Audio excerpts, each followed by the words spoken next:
Bola izay taranja bola lavalava izay ihany ikisaka eny amin'ny firaisana fahaivatra iny sika satria dia ny fikambanana mitaiza tanora antsoina hoe F4 ao anatin'izany firaisana fahaivatra izany dia nikarakara lalao tamin'ity androany ity ary no nitanterahana ny lalao famaranana. Lanonana niavaka izay nahavory olona maro be tokoa no nentin'ny fikambanana F4 namarana ny tournoi firaisan-kina teny amin'ny kianjana Nosy Zato ho an'ny taranja baolina lavalava. Tao anatin'ny fahaiza-manao tanteraka no nikarakarany fikambanana F4 ity hetsika ity nanomezana vahana ireo tanora.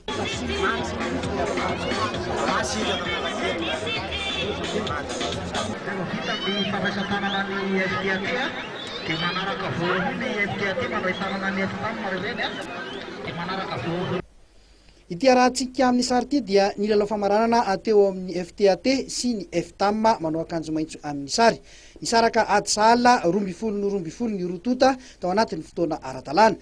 Rehefa niditra tao anatin'ny fahalalavam-potoana dia mbola sahala ihany. Teo amin'ny fanjakana tiro be dia mbola nitovy ihany ny isa tamin'ity lalao ity. Noho ny andro maizina nefany dia tsy tosatra amin'ny farany izay ifaninanana izay ka dia napakevitra ny mpikarakara fa mbola hojerena amin'ny fotoana manaraka ny anatanterahana ny lalao famaranana izany.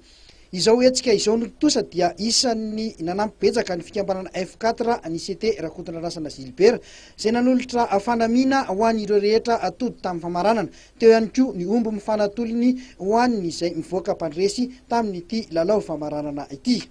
Maninona ianao no tonga matetika zany mitondra ny anjara birikinao ho an'ny tanora indrindra fa mpanao fanatanjahantena zany tsy voafehan'ny dirigeant de club atsony zany manome fanamiana ho an'ny club. Maninona koa ianao no hoe tena miezaka zany manao an'izay zavatra zay, ezahana ny manao an'izay zavatra zay satria zao efa nahazo kianja mendrika sika zany dia ny kianja manara-penitra. Raha ny kianja manara-penitra moa tsy isin'ny materiel manara-penitra zava-pony zay zavatra zay ka tokony mba anaraka an'izay kianja manara-penitra zay koa zany ny fanamiana zay hoentin'ireo tanora ireo miatrika ny fifaninanana zay hotanterahana. Misy ny lalao famaranana izay karakarainy ao amin'ny fikambanan'ny F4 inona zany no hoentinao misy fanamarinana manokana ve entinao amin'izay lalao famaranana izay? Ya, fanamarinana manokana moa misy ary nataonay ho toy ny zava-dehibe mihitsy ny hoe apetrakay lehibe takany fihetsika takan'izay ataon'ny olona any na dia tsy mitovy ara takan'ny any velany mihitsy ny eritreretinay anaovana an'ity fanamarinana anankiray ity satria rehefa nangataka tamin'ny tena ny mpitarika ny atao amin'ny firaisana fahaefatra zany hoe mba hampio zay misolicité toy zava rehefa manao zavatra ny tena alao manao zavatra mendrika tsy zay tsy manao dia entinay zany io mba nanamariana mihitsy ny hoe ay ve ny taranja fanatanjahantena zany rehefa misy olona anankiray manao anazy atsakany sy andavany zany ka mitondra anazy amin'ny hoavoavo kokoa dia azo atao zay zavatra zay, azo atao tsara tokoa le izy rehefa misy zany ny finiavana hoentina anatanterahana zay zavatra zay. Mahavelombolo no ireo filohan'ny filevana ny fihetsiky ny manam-pahefana toy izao manampy ny tanora.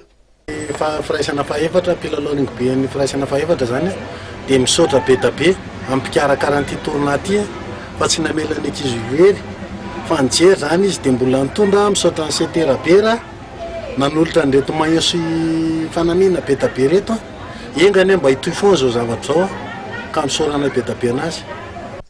Toy izao ary ireo vokatra hafa tamin'ity lalao famaranana ity ho an'ny skadra zazavavy dia ny FTAM nandresan'ny sakra tamin'ny isa 20 no ohatra. Famaranana teo amin'ny diviziona faharoa ny Oalabizy sy ny TMA nisaraka atsala 3-3. Rehefa nampiarina nefa mitsipika dia ny TMA no nivoaka mpandresy. Teo amin'ny adombon'ny fa diviziona faharoa dia ny FTFA Nosy Zato no nandropaka ny ombon'ny fa rehefa nandresy ny RCSA Nosy B. Ho an'ny lalao famaranana izay nitanterahana androany kosa indray ho an'ny zazavavy dia ny Matadoriana nandresy ny FTA Nosy B 3-3. Ny Jamaika nandresy ny Zambla tamin'ny isa 4-3 izay nibata ny ombon'ny fa ihany koa ary ny FTAT sy ny FTAM dia nisaraka ady sahala izay mbola hoaverina amin'ny fotoana manaraka ny lalao.